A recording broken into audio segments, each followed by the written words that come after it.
My freedom of speech, my freedom of speech, my freedom of speech, my freedom of speech. So if you don't know them, this is bullshit. Hey, how you doing? It's Bob. I'm not sure how this video is going to come out as far as quality. I'm still messing around with my new laptop. I'm probably going to buy an external camera next because it seems like my Kindle was actually taking better videos and photos, but for some reason I can't get the computer to open up the Kindle when I put it in. I mean, it's always reacting to computers, so I'm trying to figure that out. Anyway, I was watching a video by my boy Kazoom Fowler. He was started with the demonetization thing about the hypocrisy of some of the people crying about it. And, you know, I'm not really going to get into that as much. I have my opinions. They've worked ways around it already. I have a theory that if everybody who got their video taken off or down for monetization, not taken off, but demonetized, capture that video, repost it with different tags, and then erase the original video off your YouTube account. And so find out if it's just a bot marking your tags. If you got enough of an audience, you don't need to tag your videos anymore. You don't need to put the extreme titles for clickbait in your descriptions. Your fans are going to watch it. I mean, if you're still growing your channel, figure out a way around it. But anyway, somebody asked in the comment section what an SJW is, because it's a term that's thrown around all the time. Now, anybody on the alt-right or the progressive left is pretty much an SJW if they're extreme about it, in my opinion. That's how it started. I mean, I don't know exactly who coined the frame or the phrase, but in general, the way we viewed it in the past was different than the way people view it now. If you have extreme views and you expect everybody to bow to yours and you fight tooth and nail to, hey, you're there holding up signs, you know, this, that, the other thing, you're an SJW if you actually go out there and do that stuff. Or even on YouTube, if you're advocating so much, like Milo Stewart. But there's plenty of other people who are, you know, transgender, trans fluid, whatever, that aren't SJWs about it. They just, you know, they're trendy, whatever, you know. But these people on the alt-right who were so extreme, like MGTOW and shit like that, they're social justice warriors also. They're just warriors for their type of social justice. They're tired of seeing things change from one extreme to somewhere in the middle to now to the next extreme. Yeah, men have been single, straight, white men, and white men in general have been the butt of everybody's joke lately, and it's still okay to make fun of us. In the media, we're the fucking stupid, ignorant, fat, sloppy husband whose wife rules the roost, who doesn't really know anything, or we're misogynist straight men in their 20s and 30s just looking to bag chicks, you know. Like, not everybody is Ross from fucking Friends, you know what I mean? So those are SJWs, in my opinion. I mean, I know I have to add, in my opinion, to everything. There was a good episode of The Good Wife where the judge would make everybody say, in my opinion, even though it's supposed to be assumed. But on the internet, it's not assumed that it's an opinion unless you clearly state, or not even say trigger warning, but a lot of times in my comments, I have to say, look, this is not an attack. This comes from a good place. I just want to discuss and share ideas. The trolls will jump all over that shit if you don't fucking, line for line, I call it playing the syntax game. My boyfriend does it to me all the time. I say a common phrase or expression, and then he breaks it down word by word and debunks what I said. And it's very frustrating. It's frustrating in my household. It's even more frustrating on the internet. You know, some things are common knowledge. You don't need citations for it. But anyway, back to the SJWs.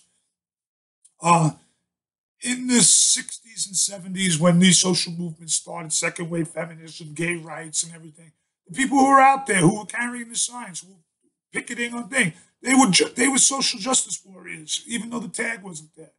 Then when it became common about all those things they got, like feminism and gay rights, there are still things to yell about.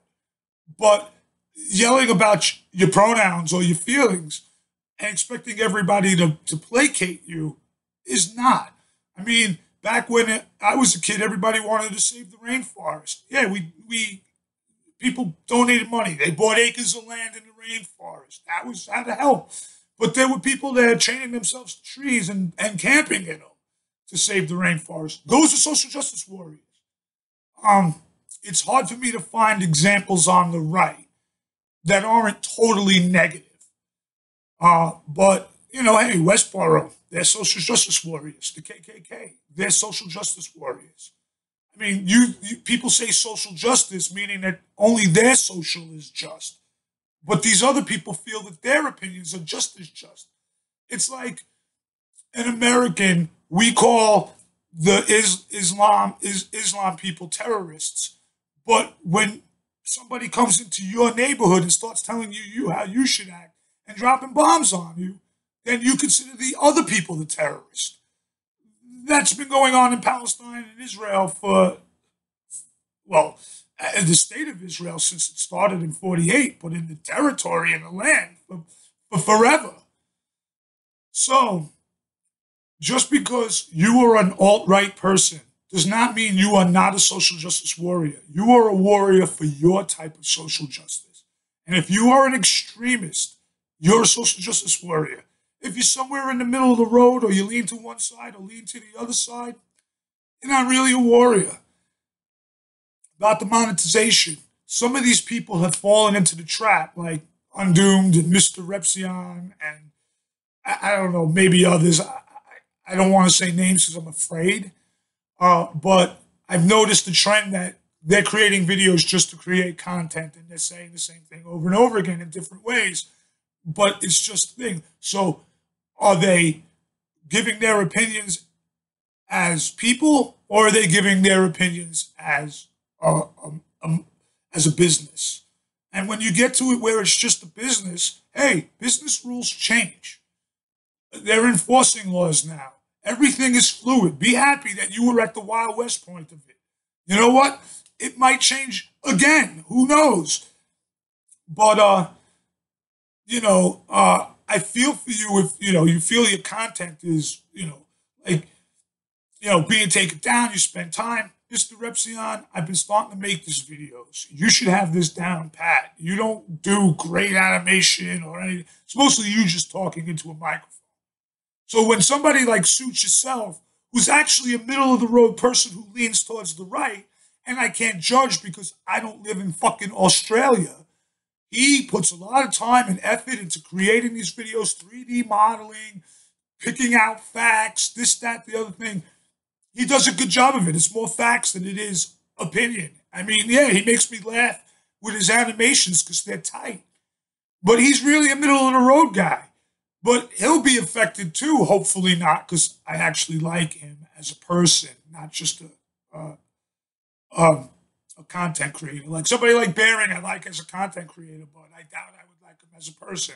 And I don't know because he's too big to talk to. But just because he says something, I'm not going to be a drone for him. Just like Suit Yourself. We disagree on a lot of stuff. But he doesn't make me feel like a dick about it. I mean, yeah, he comments every once in a while. It's mostly jovial. Which is cool. He's a cunt, I accept it. Baring's a cunt, I accept it, but I don't know Baring. But I do like his content.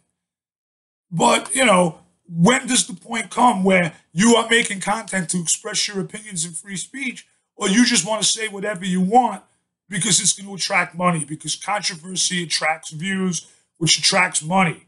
But if you're going to keep being everything so controversial, you got to realize advertisers don't want to hear that shit. They're paying for positive messages. Just like all these athletes who lose their sponsorship because they say something stupid in public. Because the advertisers will lose money. So, yeah, I feel for you guys to an extent. But, just don't be babies about it. And most of the content creators, all right, they vented for a few days. Now it's your drones. Fuck your drones. They don't make fucking content. if they like you so much and want to hear that opinion, tell them to put up. Put up or shut up, really. I mean, yeah, it's nice to have all these people rooting for you in your comment section. But if you're looking to pay the bills, tell your people, put up or shut up. And enjoy yourselves. This YouTube is supposed to be entertaining and informative. So when your entertainment is not, suitable for all ages, then you got to expect that, when the shit goes down, you better be ready. You better be ready when the shit goes down. You better be ready. Anyway, bye. What are you doing here? I'm roving. Roving, are you? I'm looking for a hot car. $5 to... You take all of it? All right, yeah, let's make this quick.